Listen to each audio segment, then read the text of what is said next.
Hey, everybody, and welcome to Module 6 in the Inner Alchemy course. Today's topic is going to be troubleshooting our magical practice. What do we do when things don't work? So let's take a look at that and unpack this topic because a lot of you have written to me or messaged me telling me that you want to refine, you want to fine tune the spell work that you're doing because it's not getting you the kind of results or full enough results that you expected. So, today we're going to talk about things like unexpected outcomes when you do working and it results in something other than what you intended. No outcome, which is more common for folks, and then weak outcomes. Looks like the spell kind of worked, but it didn't work the way that you wanted it or to the extent that you wanted it. So let's unpack some of those things.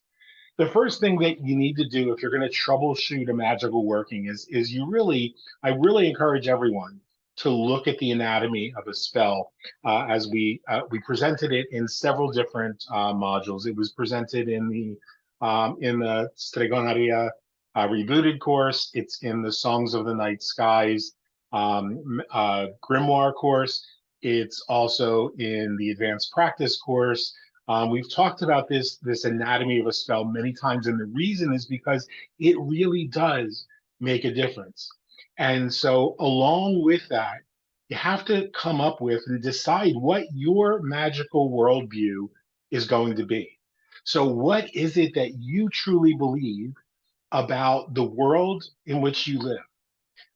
See, the one of the reasons that some people get such tremendous and immediate outcomes in their workings is they're clear about a couple things. One of them is essential unity. When you're aware of the fact that you are one with the power that causes everything and anything to manifest, remembering that energy can neither be created nor destroyed, then that oneness puts you in touch with your power.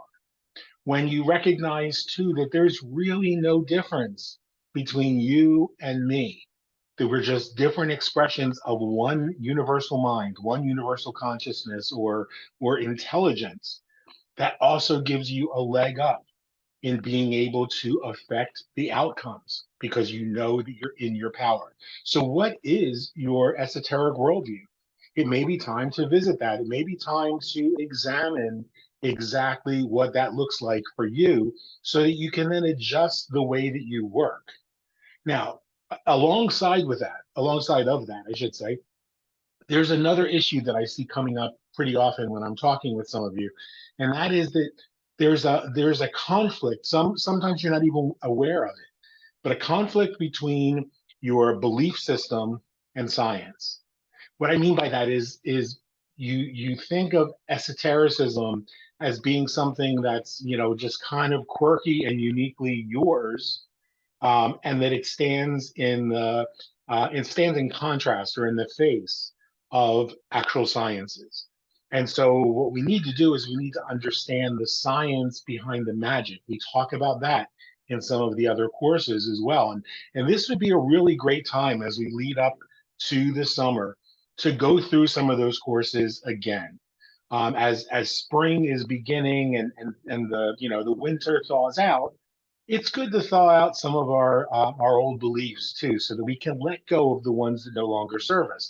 So, in my perspective, excuse me, there is no difference between science and my magical practice because my magical practice is based on the ancient science, the wisdom teachings of the Kemetic principles of Hermeticism, and those are science from the ancient world that we now understand better. So I understand that when I do a treatment, when I do a spell, that I'm also activating a part of my brain, the prefrontal cortex, which is capable of causing my awareness to find the things that need to be done or looked at or grabbed in order to bring something to full outcomes as I desire. So when we create something in the prefrontal cortex, that energy then begins to attract the things to us that we need for that to happen. And that's whether you're trying to attract a better job, you're trying to bring healing to somebody, you're trying to bring healing to yourself. We have to be clear that our working works in tandem with science. So when we're talking about healing, that means that we can heal the underlying cause of whatever created the manifestation of disease in someone, but we still have to use science if that disease, for example, progressed. I give the example all the time. When I was diagnosed with AIDS, with full-blown AIDS in 1983, they told me I'd be dead within 24 months at the latest, probably within 15 to 18 months. And my first teacher, uh, Louise Hay, said, well, you need to just stop looking at AIDS as this scary pandemic that they don't really understand yet, because it was 1983. And you need to start thinking of AIDS as anger incorrectly directed at the self. So we got a new meaning of that acronym. Now, while I could recognize and start to do the work, the esoteric work of releasing anger in my life that was incorrectly being directed at myself, self-loathing, internalized homophobia, feeling guilty about letting my parents down, all of those sorts of things, uh, the fact is, the disease had already manifested in my body.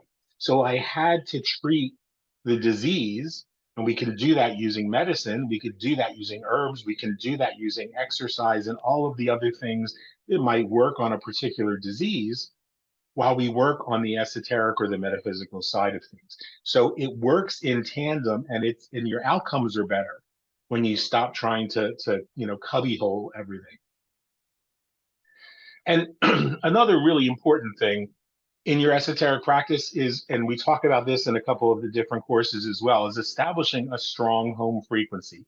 In other words, learning how to ground yourself in the present moment and feel, fully embrace your power, your energy, the vibration of you as a magical being, of you as the author of your experiences. And remember, even when you're doing work for someone else, you're the author of your experiences. So if someone else is seeking healing, you're writing the story of their healing. You're experiencing their healing sometimes before they even experience it. And so it's important to be able to come back to that frequency, because sometimes we need to do a working in an instant. Something is an emergency. We need to, somebody goes to the hospital.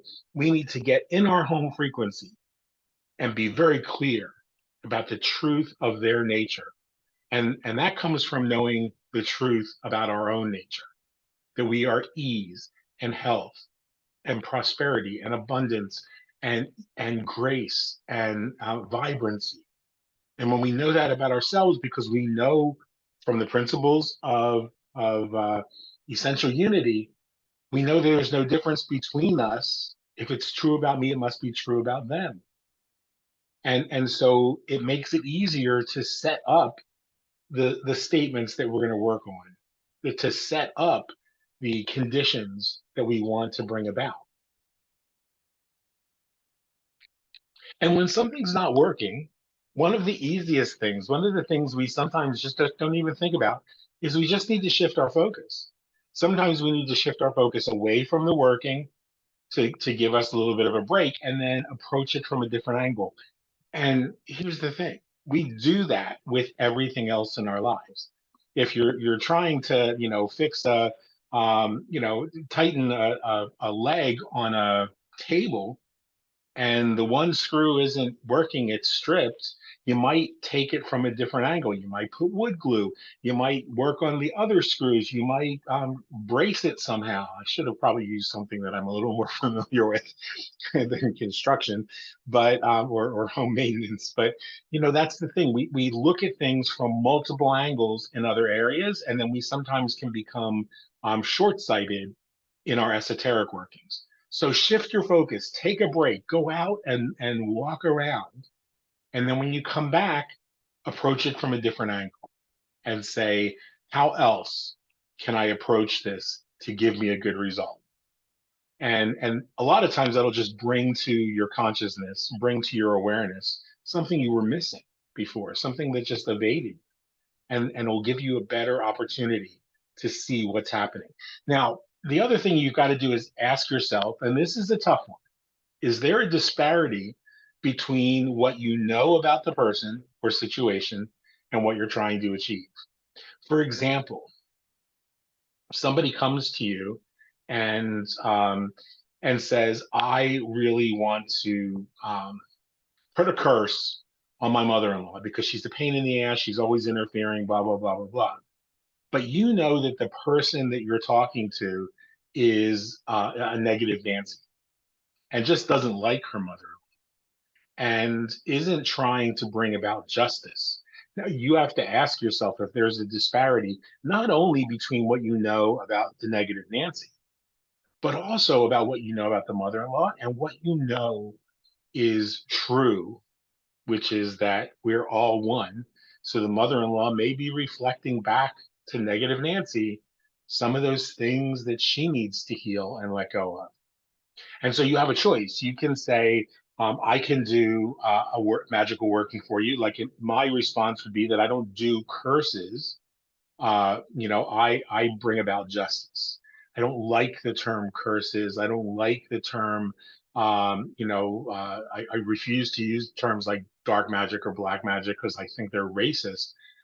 So what I do is bring about justice, bring about balance. So I ask that person, what would it look like for you um, for this situation to change? And maybe negative Nancy says, she just would leave me alone and mind her own business, and there would be peace, and like she doesn't necessarily have to come over here that much. Now I have something to work with, something that's realistic, something that's based from a place of non animosity, and something that allows me to be able to work on both Nancy and the mother in law so that the experience that they both have of one another can be the subject of my working so that I can make it so that the mother in law is more patient with Nancy and Nancy's more patient with the mother in law, so that peace and harmony follows, and so that they can both realize what they're seeing in the other person is something they need to forgive in themselves. And when you do that, that's powerful magic. That's transformative magic, and it's not something that's going to result in imbalance in that relationship or unintended consequences, like Nancy's spouse being mad that something horrible was done to their mother. And then, hand in hand with that, ask yourself: have you resolved the argument between the two parts of your mind, of your psychic awareness, which is the inner saboteur, which can take many different forms, and we'll do a course on that at some point. But the inner saboteur could be things like your inner judge or your inner avoider of conflict, or your inner fears, and then your inner sage, which is the contrast to that. So you have one inner sage, you have a bunch of inner saboteurs, and getting to a place where you're aware of who it is that's speaking to you can allow you to say, oh, that's my inner judge. I can let that go because I understand that's chaotic data, or that's my inner sage bringing something to my mind. And sometimes the inner judge or the inner avoider or the inner fears can masquerade as an inner sage. So you have to really practice mindfully listening to the voice, because they can masquerade, but they definitely sound different. They definitely bring different things to the fore than the inner saboteur is never going to empower you. The inner sage is always going to empower you. So make sure that there's not this dichotomy, this argument going on inside of you before you begin the working. And so that sometimes will mean sitting with myself and saying, I'm about to do this working because I know the truth of my existence and my unity with source. And so I'm going to approach this knowing that I'm the author of my story and my experiences. And there's another part to that we're going to talk about. Is there anything or anyone actively working to thwart you? Is there someone to whom you've given some of your power? Because they may be actually working to prevent this from happening. And so that's where it's very useful, very powerful to recognize you can shift your perspective and accomplish the same thing without going head to head with them. And that can also be, a matter of, as I said, with the negative Nancy example, that person is asking for something that's really not what they want. What they really want is peace.